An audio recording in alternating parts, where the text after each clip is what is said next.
Hey guys, it's Crystal.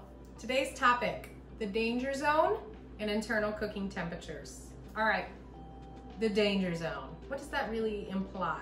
Okay, it's a range of temperatures, 40 degrees Fahrenheit to 140 degrees Fahrenheit. Within these two temperatures is where bacteria can increase rapidly, creating sickness or worse. So when we think of the danger zone, we're thinking the 40 degrees and below is where we want to store our foods. We're talking the refrigerated or freezer foods. Okay, on the high end, the 140, this is where we're talking about foods that have already been prepared and are heated to their proper internal cooking temperature. We do not want to let them fall below the 140 before consuming, okay? It's important to have a thermometer to check the internal temperatures, and it needs to be calibrated. Ground meats, 160 degrees Fahrenheit is the minimum safe temperature.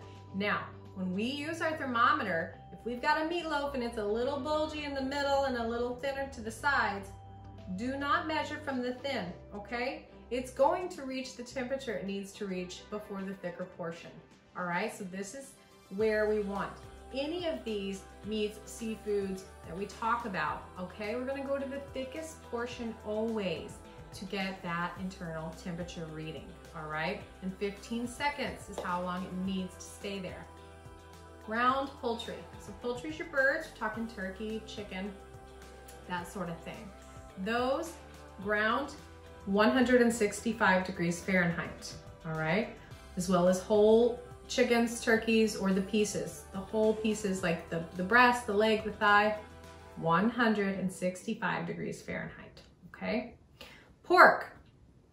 Pork actually has a safe internal temperature minimum of 145, all right? So your pork chops, pork tenderloins, 145. Ham as well.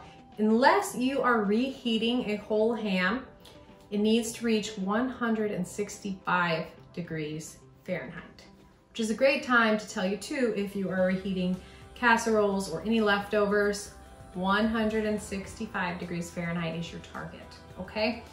The other thing to consider is fresh beef, like steaks and chops, 145 degrees Fahrenheit, all right? Seafood is 145 degrees Fahrenheit, okay? And as you work with seafood more, you'll start to see how cooking really is a science, like how heat changes things. And you'll be able to tell that the doneness is just about there by the way your fish flakes apart or by the way the shrimp goes from, you know, this gray to this cute little pink, all right? 145 degrees for seafood. And then the last thing to consider is vegetables, fruits, and rice. These are actually safe at 135 degrees Fahrenheit.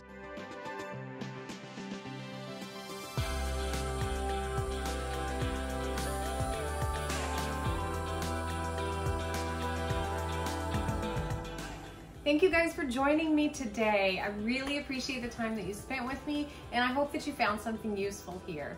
All right, if you have any questions, as always, please do not hesitate to comment or send me a message, okay? Take care.